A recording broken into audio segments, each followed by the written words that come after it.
Hello my lovely friends, welcome back to my channel Bite and Munch. আশা করি আপনারা সকলে ভালো আছেন। হাজির হয়ে গেছি আজকে রুই মাছের কালিয়ার একটা ইজি এবং চটপটা রেসিপি নিয়ে। তাহলে চলুন দেখে নেওয়া যাক আমি কিভাবে রান্নাটা করছি। মোটামুটি সবার বাড়িতে এই রান্নাটা হয়, আমি কিভাবে করছি সেটা আমি আপনাদের দেখাই। আমি এখানে 7 পিস মতন রুই মাছ নিয়েছি।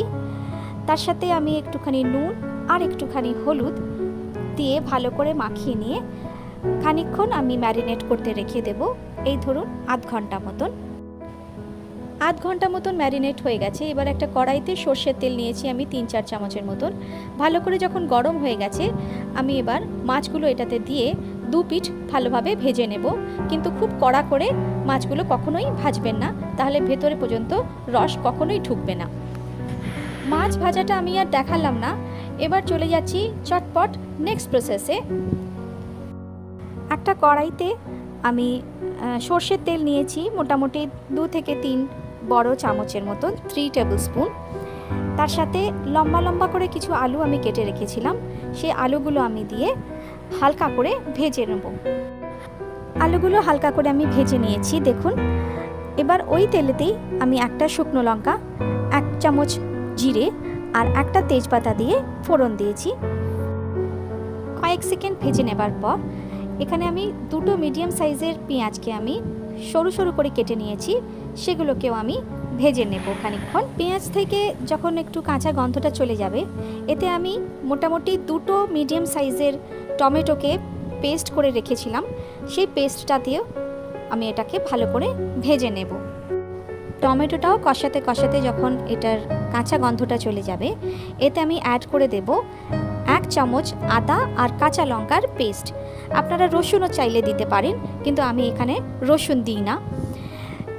তার সাথে দিয়ে দেবো 1/2 টিস্পুন নুন। ভালো করে এটাকে আমাদের কষাতে হবে। যত ভালোভাবে মশলাটা কষাবেন তত সুস্বাদু হবে রান্নাটা খেতে। মশলাটা খানিকক্ষণ কষানো হয়ে গেছে, এবার এতে আমি অ্যাড করে দিচ্ছি 1 চামচ হলুদ আর 1 চামচ কাশ্মীরি লাল লঙ্কার গুঁড়ো। আপনারা এটাতে লাল লঙ্কা এমনি যে রেড চিলি পাউডার সেটাও ইউজ করতে পারেন। আমাদের বাড়িতে বেশি কেউ ঝাল খায় না, তাই আমি এটা দিচ্ছি না। রান্নাটা অ্যাকচুয়ালি কিন্তু খুব সোজা, কিন্তু মেন যে ম্যাজিকটা লুকিয়ে আছে সেটা হচ্ছে কষানোর ওপরে। মশলাটা কষাতে কষাতে যতক্ষণ না তেল বেরোচ্ছে ততক্ষণ এটাকে আপনাদেরকে কষাতে হবে। সরি গাইজ, আমি এই স্টেজেতে 1/2 কাপের মতন টক দই দিয়েছিলাম বাড়িতে পাতা, সেটা আমি কোনোভাবে স্কিপ করে গেছে। দেখুন আমি টক দই দিয়েছি, তার সাথে আমি ব্যালেন্স করার জন্য 2 টিস্পুন চিনি দিয়েছি। চিনিটা কম বেশি আপনারা নিজেদের মতন করে নিতে পারবেন। এটাকেও ভালো করে কষাতে হবে। যখন ভালোভাবে কষে যাবে, এতে যেই ভাজা আলুগুলো ছিল সেই আলুগুলো দিয়েও আবার ভালো করে কষিয়ে নেব। মশলা ভালো করে কষে গেছে আলুর সাথে। এবার এতে আমি দিয়ে দেব পরিমাণ মতন জল। জলটা আপনারা বুঝে দেবেন, কারণ আমি এখানে 7 পিস মাছ দিয়েছি, জলটা আমার এখানেতে আর একটু বেশি লাগবে। জল দিয়ে এবার আমরা একটা ঢাকনা দিয়ে দেব। ঢাকনা দিয়ে যতক্ষণ না আলুগুলো ভালোভাবে সিদ্ধ হয়ে যাচ্ছে, মিডিয়াম ফ্লেমে আমরা এটাকে সিদ্ধ করে নেব।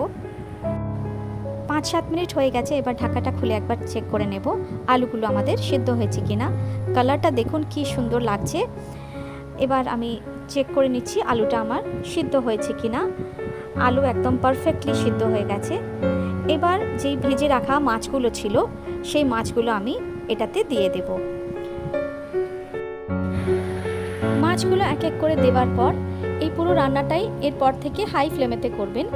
আমি এতে অ্যাড করব 1 চামচের মতন ঘি আর 1 চামচ গরম মশলা।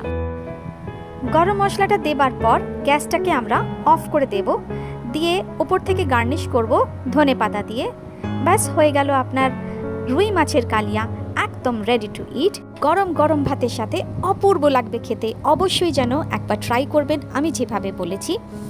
ভালো লাগলে লাইক করবেন, শেয়ার করবেন, কমেন্ট করবেন, এবং যে বন্ধুরা আমার সাথে নতুন জয়েন করেছেন প্লিজ সাবস্ক্রাইব করে দেবেন আমার চ্যানেলটা, এবং পাশে থাকা বেল আইকনটা অবশ্যই প্রেস করে দেবেন আমার নতুন ভিডিও নোটিফিকেশন পাওয়ার জন্য।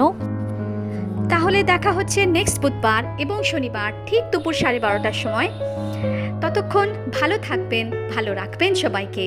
By bye and take care.